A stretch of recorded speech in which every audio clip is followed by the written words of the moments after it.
அட்மிஷனும் பண்ணுறேன்னா சொல்லுங்கள். அட்மிஷன் பண்ணிக்கிட்டு தான் இருக்கேன். ஆல்ரெடி நிறைய அட்மிஷன் முடிஞ்சிச்சு நம்ம சைடு. வணக்கம், எல்லாம் எப்படி இருக்கீங்க? நல்லா இருக்கீங்கன்னு நினைக்கிறேன்.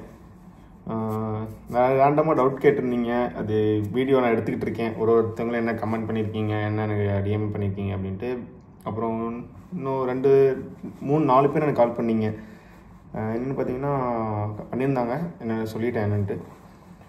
யூரோப்பியன் யூனிவர்சிட்டிக்கு வந்து விசா வந்து $2,000 ப்ளஸ் 2 lakhs ப்ளஸ் சம்திங். அங்கே போயிட்டு 1 lakh எக்ஸ்டென்ஷன் அப்படின்ற மாதிரி சொன்னாங்க. அப்படி கிடையாது. இது வரைக்கும் எந்த யூனிவர்சிட்டிக்கும் அப்படி வாங்கினதில்லை. எனக்கு மெசேஜ் பண்ணியிருந்தாங்க, அதுங்காட்டி நான் போடுறேன். அந்த ஸ்க்ரீன்ஷாட் கூட உங்களுக்கு ஷேர் பண்ணுறேன் பாருங்கள். ஸோ எதுக்கும் அப்படி கேட்டதில்லை. எங்கள் இதுக்கு அட்மிஷன் ப்ராசஸ்ஸு நான் உங்களுக்கு போடுறேன் பாருங்கள். எதுக்கு அந்த $2,000 சொல்கிறேன் பாருங்கள். ஆக்சுவலி ஃபீஸ் வந்து 7 to 8 தான் வரும். நீங்கள் சொல்கிறது படி பார்த்தா ஃபீஸு 5, அதுக்கப்புறம் அவங்க விசா கேட்குற 2, அப்போ ப்ராசஸிங் 2 கிட்டத்தட்ட 9 lakhs ஆகுது, வெறும் ஹாஸ்டல் ஃபீஸ் இல்லாமே. ஸோ அவ்வளோலாம் கிடையாது, 7 to 8 தான். அது 7 to 750 தான் வரும். இதுக்குன்னு பார்த்தீங்கன்னா டாக்குமெண்ட் ப்ராசஸிங்கு, அதுக்காவது $2,000 டாக்குமெண்ட் ப்ராசஸிங்கு.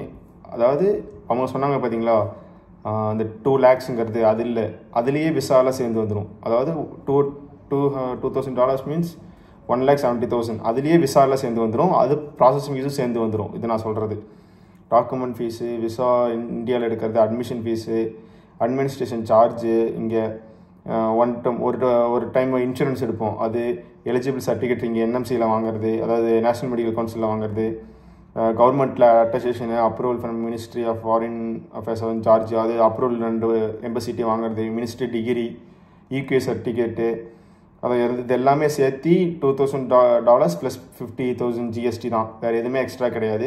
அப்புறம் அங்கே போய் விசா எக்ஸ்டெண்ட் பண்ணுறதுக்கு $350 மட்டும்தான். தெரில, இப்போ அதான் அவங்க கால் பண்ணியிருந்தாங்க. அதுவும் இல்லாமல் மெசேஜ் பண்ணியிருந்தாங்கன்னா 2-3 ஸ்டூடெண்ட்ஸ் கால் பண்ணியிருந்தாங்க எனக்கு. நான் சரி ரெக்கார்ட் பண்ணிலாம் போடக்கூடாது, தப்பு அப்படின்ட்டு தான் போடல. இது மெசேஜ் பண்ணியிருந்தாங்க, அதுங்கிட்ட சொல்கிறேன். 2 lakhs கிடையாது, அங்கே போய் 1 lakhsலாம் கிடையாது. 28,000 அங்கே போய் அவ்வளோ ஆகும், அவ்வளோ மட்டும்தான். அப்புறம் இங்கேயும் மொத்தமாக எல்லா ப்ராசஸும் சேர்த்து 1,70,000 தான் ஆகும். அவ்வளோலாம் தெரில யார் என்ன சொன்னாங்க, எந்த ஏஜென்ட்டை கேட்டாங்க, எப்படி யார் ஸ்டூடெண்ட் சொன்னாங்களா, ஏஜென்ட் சொன்னாங்களா, யூனிவர்சிட்டியில் சொன்னாங்களா, எதுன்னு தெரில. அது அவ்வளோதாங்க. அது ரொம்ப இது கிடையாது, ரொம்ப அமௌண்ட்டு கிடையாது.